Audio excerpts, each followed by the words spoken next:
রব্বুল আলামিন পৃথিবীর কোনো মানুষ আমার গুনাহ সম্পর্কে জানে না, তুমি আমার গুনাহ সম্পর্কে জানো। আমি এমন গুনাহ করেছি আমার বিবি জানে না, বিবি গুনাহ করেছে আমি জানি না।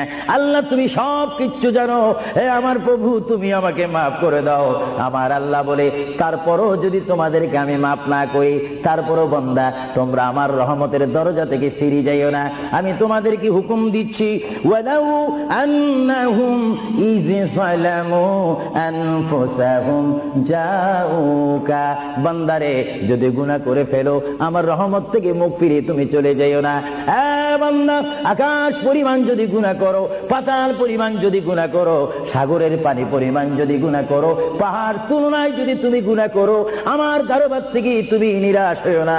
বান্দা আমি তোমাকে একটি রাস্তা পাঠাই দিচ্ছি, একটি পথ তোমাকে আমি দেখাই দিচ্ছি। সেই পথটি কোন পথ তোমরা জানো? ওয়ালাউ আন্নাহুম ইয যালামু আনফুসাহুম জাউকা, বান্দারে যখন তোমরা বরবাদ হয়ে যাবে তখন তোমাদেরকে একটা পথ আমি তোমাদেরকে দেখাই দিলাম, সেই পথটির নাম হচ্ছে আমার রাসূলের মদিনা।